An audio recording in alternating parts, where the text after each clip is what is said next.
Hello, wonderful humans, and welcome back to Sarge Style.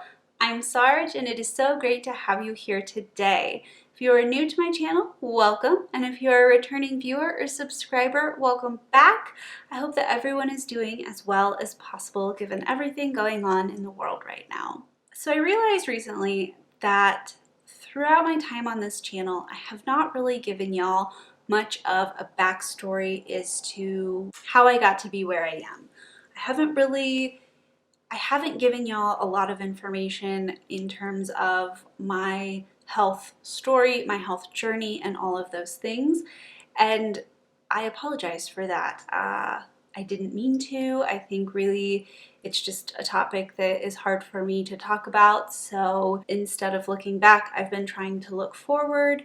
But I wanted to share a very condensed version of my story with you all just to give you a little bit more context. And this is a very condensed version. To give you my full story would be well over an hour, probably realistically. So I did write something out because this is a hard thing for me to talk about, but it is important for me to share.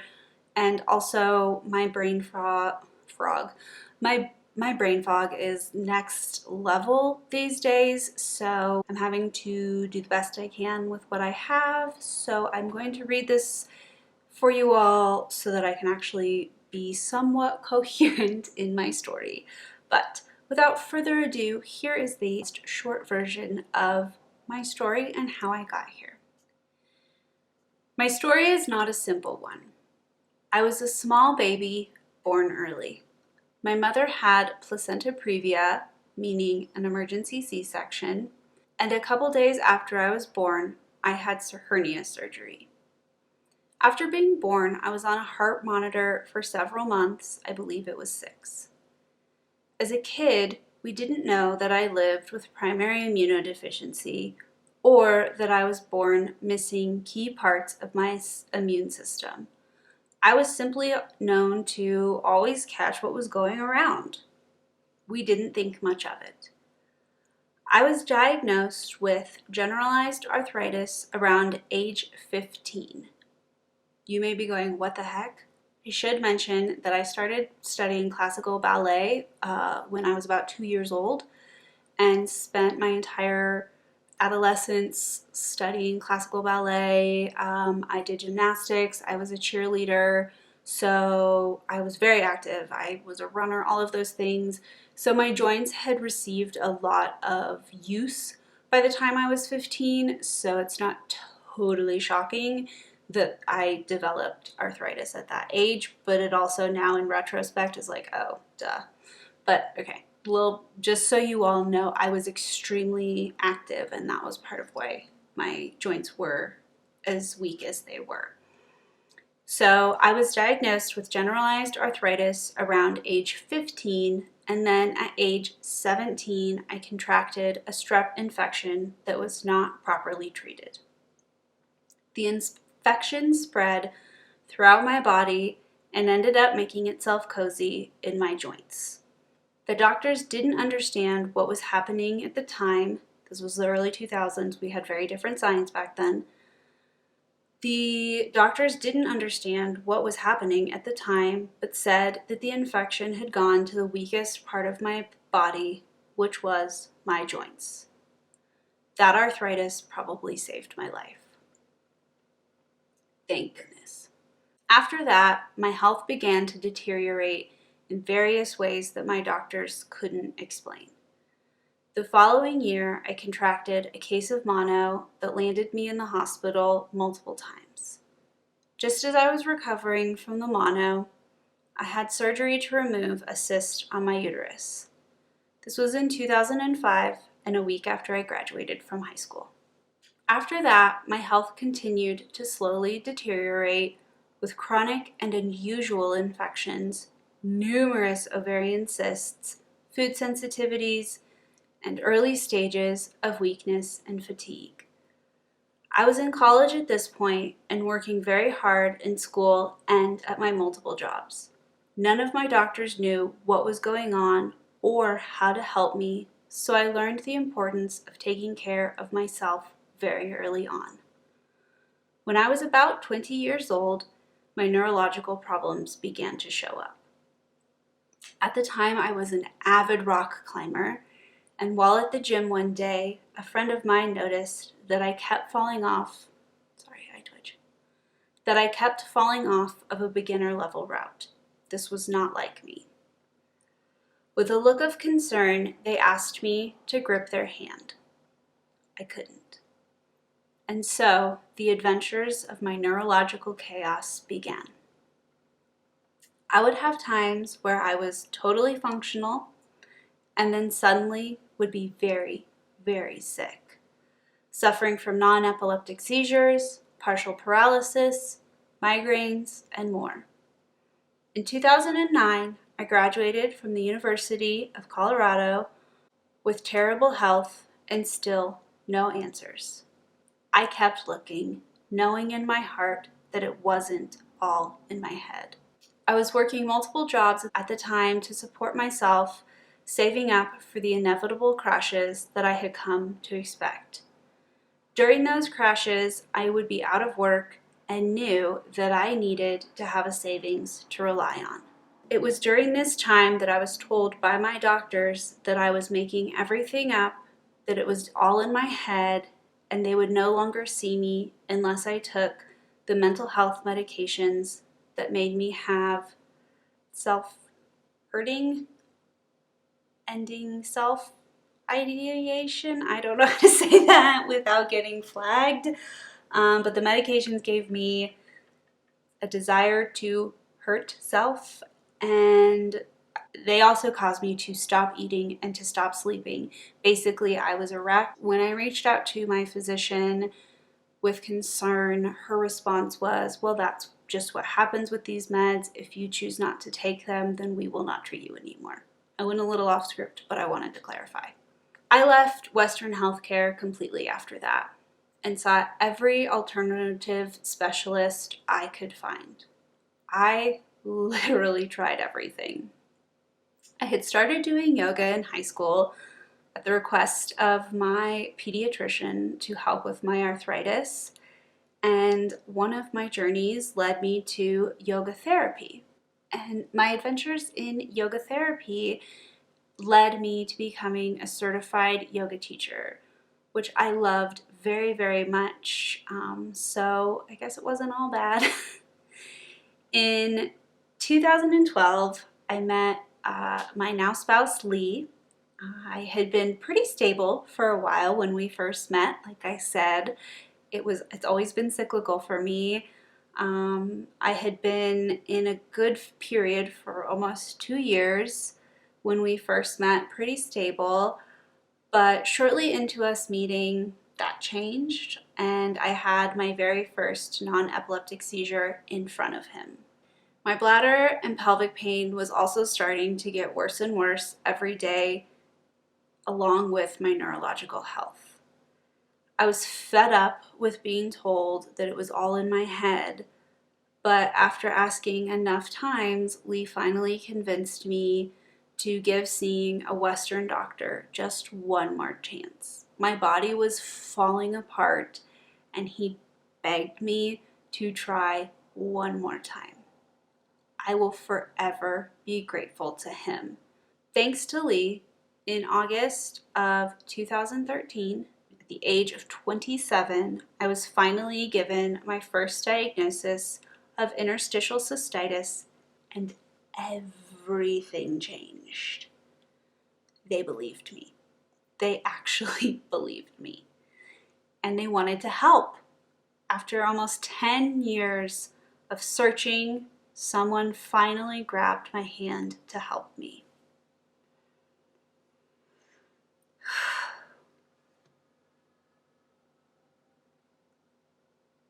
Sorry. I remember that feeling. It was so surreal when they finally said, "We believe you." It was so surreal. So that doctor, sorry, I'm like getting emotional. This is why I made a script and why I don't do this very often. That doctor knew that there was more going on. Oh, okay, I need to take a breath before I keep reading. yes, some of my PTSD does include medical trauma, shockingly. Okay.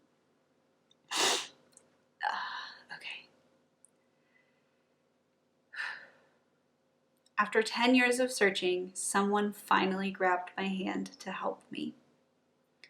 That doctor knew that there was more going on with me and referred me to an immunologist who discovered so many problems. He eventually referred me to my neurologist, who diagnosed me with CIDP, or chronic inflammatory demyelinating polyneuropathy, in 2015. Since that first diagnosis in 2013, it has been a non-stop journey of referrals to new doctors and specialists, testing, surgeries, and diagnoses. I don't actually know the exact number of conditions I have, but I know that it's a lot. I believe it's somewhere in the 20s, but I have no idea the exact number. In late 2019, I received my last confirmed diagnoses and have since taken a step back from testing to allow myself time to process everything. So I believe it was when I was diagnosed with endometriosis and myasthenia gravis in the same week that I was like, okay, time out. Time out, please. I need a minute. And after speaking with a handful of my specialists, with my family, my caregivers, all of these people, as well as taking some time to really self-reflect, I realized that I needed to step back and process everything that I have been through, to process all of the answers I've been given, the diagnoses I'd been given, the things that they had told me, the things that I had lost in life, the things that it's just been so much that I needed I needed to take a step back. And I said that at this point, for at least a year, probably a little bit longer, I don't want to test for anything else. I don't want to explore anything else. I want to have time to really, I'm off script, sorry. I want to have time to really settle into my reality, my situation, my body, and process all of this information that I've been given so that I actually can move forward, because it has been an even more extreme level of survival mode in some ways, having this constant stream of diagnoses. And it's so funny because it's like all I wanted for so many years was an answer, and then I got so many answers that it was really, really overwhelming.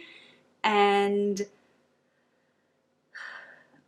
as that all happened, I have really lost touch with a lot of the wellness and self-care practices that I was doing before, because I was just trying to like keep up with all the information and all of that. So in this moment right now, as I'm filming this, I am in that year-plus period of not seeking any more answers or information, but just simply processing everything. Okay, back to the script. In 2016, I had a CIDP flare that caused me to have a short stay in the hospital, which was followed by a severe kidney infection, which caused my health to really nosedive. My care team suspects that this is when I developed my fibromyalgia and potentially a few other conditions. I never fully bounced back from the events of early 2016. It was in that spring that I was officially too sick to hold down a job. This was something that I had taken great pride in for years, was to be working. I took so much pride in the fact that despite all of the challenges I had physically and with my mental health as well, I was still able to hold down a job. I had worked all the way through college. I took a lot of pride in working, and I thoroughly enjoyed having a job. So to reach a point where my health had deteriorated so much that I could no longer do that was extremely devastating for me. In the fall of 2016, I officially applied for disability aid and was approved several years later. Since then, my intention has been to keep breathing and to live in the truth of my body. I know and accept that there is no cure for me and that science can only go so far to help. So, I reach back to the tools that I learned before I had any answers. In many ways, I feel blessed that it took so long to find some answers, because during that time of not knowing was when I learned how to really communicate with, love, and care for my body. I am now able to meet my doctors halfway using lifestyle and the other tools that I learned to support the amazing work that they do for me. So taking all of the stuff that I learned in those 9 or 10 years of no answers has really been a blessing, because it allows me to meet the doctors halfway, and we're able to really treat me better. I share my story with others because I want them to know that they are not alone. And more importantly, it's okay to be broken and different. Just because our mind and or body does not work the way that is expected of us does not make us any less worthy of a life filled with love, purpose, joy, and peace. We are not damaged, we are different. And so our lives will look different too. I know that the scared teenager who felt so alone all those years ago would have loved to connect with someone who could simply tell me that it's going to be hard, but you're going to be okay. This is not the life that I had imagined, not even close. But it is the life that I have been given, and I am dedicated to making it the best one possible. To anyone who is watching this video that can relate to any of what I'm saying, please remember that you are enough. You are loved exactly as you are today. But with that said, that doesn't mean that you can't still work to make your life better. Okay, so that's like the super duper condensed version of